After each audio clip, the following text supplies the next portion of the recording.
மனிதர்களிடம் தொடர்ந்து கையேந்தி கொண்டே பிச்சை எடுத்துக்கொண்டே இருக்கிறானே, அவன் ஹத்தா யஅதிய யௌமுல் கியாமத்தி லைஸ ஃபீ ஃபஜ்ஹி முஸஅத்துல் அஹ்மின், அவனுடைய முகத்துல சிறிதளவு சதை கூட அற்றவனாக எழுப்பப்படுவான்.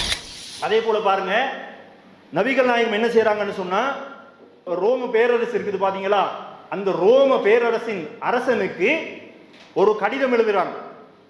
இஸ்லாத்தை நோக்கி நீங்க வாங்கன்னு சொல்லி இஸ்லாத்தின் பால் ஒரு அழைப்பு.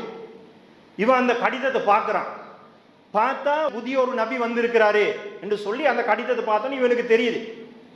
இவனுக்கு என்ன தேவைண்டா, இந்த நபியை பத்தி கூடுதலான ஒரு தகவல்களை இவன் திரட்டி கொள்ளணும் என்று நினைச்சு என்ன செய்யறான்டா, தன்னுடைய காவலர்களுக்கு சொல்றான், இந்த மக்கா இருக்குதே, இந்த மக்கா பிரதேசத்துல இருந்து யாராவது நம்முடைய நாட்டுக்கு இப்ப வந்திருக்கிறாங்களா, அப்படி இருந்தா கூட்டிட்டு வாங்க அப்படின்னு சொல்லி தன்னுடைய காவலர்களை அனுப்புறான். போனா யார் இருக்கிறா, அபு சுஃபியான் இருக்கிறாரு. வியாபார நிமித்தமா அபு சுஃபியான் என்ன செஞ்சுக்கிறாரு, இந்த ரோம் சாம்ராஜ்யத்துக்கு போயிருக்கிறாரு. அபு சுஃபியானையும் அவருடைய சில தோழர்களையும் கூட்டிட்டு வராங்க. கூட்டிட்டு வந்து இவன் விசாரிக்கிறான், யார் அவரு, என்ன ஏதுன்னு சொல்லி நிறைய கேள்விகளை கேட்கிறான்.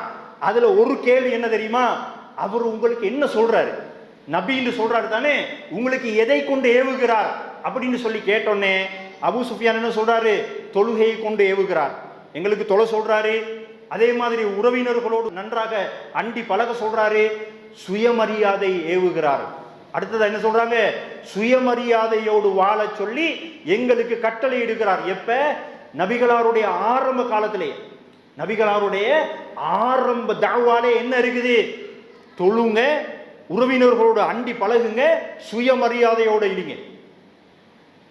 அப்ப இந்த சுயமரியாதையோடு வாழ்வது என்பது அல்லாஹ்வுக்கு ரொம்ப பிடித்தமான ஒரு விஷயமாக இருக்குது. அப்ப நம்ம என்ன செய்யணும், கண்டிப்பாக வந்து சுயமரியாதையை அல்லாஹ்விடம் ஒவ்வொரு தொழுகையிலையும் அல்லது எப்பெல்லாம் நாம துவா கேட்கிறோமோ அதை கண்டிப்பா அல்லாஹ் தஆலா அடிக்கடி நாங்க கேட்கக்கூடியவர்களாக இருக்கணும். அதுல மெயினா வந்து சுயமரியாதையை ஒரு மனுஷன் இழக்கக்கூடிய இடம் என்னது தெரியுமா, அடுத்தவன்ட்ட பிச்சை கேட்கிறது. பிச்சை கேட்கும் போது தானே பெரும்பாலும் அவனுடைய சுயமரியாதை இல்லாம போகுது. கபீசான்னு ஒரு நபித்தோழர் வாராரு, வந்து நபிகளார் இடத்துல, அல்லாஹ்வின் தூதரே, இன்னொருவருடைய ஈட்டுத்தொகை ஒருத்தர் வந்து இன்னொருத்தருக்கு கொடுக்கணும், அந்த ஈட்டுத்தொகையை வந்து அவரால் கொடுக்க முடியல, நான் பொறுப்பேற்று இருக்கிறேன், என்னாலையும் கொடுக்க முடியல, உங்களால முடிந்த ஒரு உதவி எனக்கு செய்யுங்க அப்படின்னு சொல்லி கேட்கிறாங்க. ஜக்காத் ஃபண்ட்ல இருந்து தான் கேட்கிறாங்க, ஏதாச்சும் இருந்தா எனக்கு தாங்க, நான் இந்த ஈட்டுத்தொகை கொடுக்கணும், ஏண்ட இது இல்ல, இன்னொருத்தரோட ஈட்டுத்தொகை நான் வந்து பொறுப்பேற்று இருக்கிறேன் அப்படின்னு சொல்லி சொன்னோன்னே நபிகள் நாயகம் என்ன சொல்றாங்க, கபீசாவே, 3 சாராருக்கு தான் கையேந்துவதற்கு பிச்சை எடுப்பதற்கு மார்க்கம் அனுமதிக்கிறது. 3 பேர். அதுல ஒரு சாரார் யார் தெரியுமா, அடுத்தவனுடைய கடனை சுமந்தவன், அடுத்தவனுடைய நஷ்ட ஈட்டையோ கடனையோ தான் சுமந்து கொள்வது. ஒருத்தர் கஷ்டப்படுறாரு, அவருக்கு கடன் இருக்குது, நான் என்ன செய்யறேன், உங்களோட கடனை நான் அடைக்கிறேன் என்று சொல்லி என்ன செய்யறேன், நான் அந்த கடனை சுமந்து கொள்கிறேன். ஒரு கட்டத்தில் என்னாலையும் அதை செலுத்த முடியாம போகுது, அப்ப எனக்கு என்ன செய்யலாம், கையேந்தலாம். அதே போல சொல்றாங்க, நல்ல வாழ்ந்து கெட்டவன், ஜேன்னு வாழ்றான், திடீர்னு பெரிய ஒரு அனர்த்தம் வருது, பெரிய ஒரு அனர்த்தம் வந்து எல்லாத்தையுமே இழந்து ரோட்டுக்கு வந்துட்டான், அடுத்தது என்ன செய்யறன்னு அவனுக்கு தெரியல. அப்ப என்ன செய்யறாங்க நபிகள் நாயகம், அவனுக்கும் கையேந்துவதற்கு அனுமதி இருக்குது, ஆனா ஒரு கண்டிஷன் இருக்குது, கடைசியா சொல்றேன், அவனுக்கும் கையேந்துவதற்கு அனுமதி இருக்குது. கடைசியாக ஒரு மனிதன், ஒரு ஊர்ல ஒரு மனிதன் வறுமையில இருக்கிறான், அவனுக்கு கையேந்துவதற்கு அனுமதி இருக்குது, ஆனா அவனுக்குரிய எக்ஸ்ட்ரா கண்டிஷன் என்ன தெரியுமா, அந்த ஊர்ல இருக்கக்கூடிய 3 பேர் வந்து இவன் உண்மையிலேயே வறுமையில தான் இருக்கிறான்னு சொல்லி சாட்சி சொல்லணும். அதே ஊரை சேர்ந்த இவனை பற்றி தெரிந்த 3 பேர் இவன் உண்மையிலேயே வறுமையில தான் இருக்கிறான்னு சொல்லி சாட்சி சொல்லணும் அப்படின்னு சொல்லி நபிகள் நாயகம் சொல்றாங்க. இந்த 3 சாராருக்கும் பொதுவான கண்டிஷன் என்ன தெரியுமா, தன்னுடைய தேவை இருக்குது பாத்தீங்களா, அந்த தேவை பிச்சை எடுத்து காசு எடுத்து எந்த அளவோட நிவர்த்தி அடைகிறதோ அதுக்கு மேல பிச்சை எடுக்க கூடாது.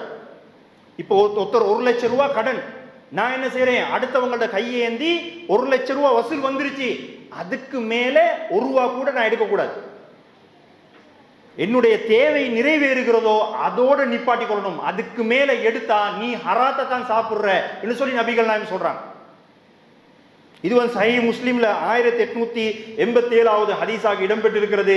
அதே போல பாருங்க, இந்த தொடர்ந்து மனுஷன்ட்ட எந்த ஒரு வெக்கம் கூச்சம் இல்லாம கையேந்திரானே அவனை அல்லாஹு தாலா மறுமையில எப்படி எழுப்புறான் பாருங்க. ரசூலா சொல்றாங்க, மா எசாலு ரஜுலு யஸ்அலு நாஸ, மனிதர்களிடம் தொடர்ந்து கையேந்தி கொண்டே பிச்சை எடுத்துக்கொண்டே இருக்கிறானே அவன் ஹத்தா யஅதிய யௌமுல் கியாமத்தி லைஸ ஃபீ ஃபஜ்ஹி முஸஅத்துல் அஹ்மின், அவனுடைய முகத்துல சிறிதளவு சதை கூட அற்றவனாக எழுப்பப்படுவான்.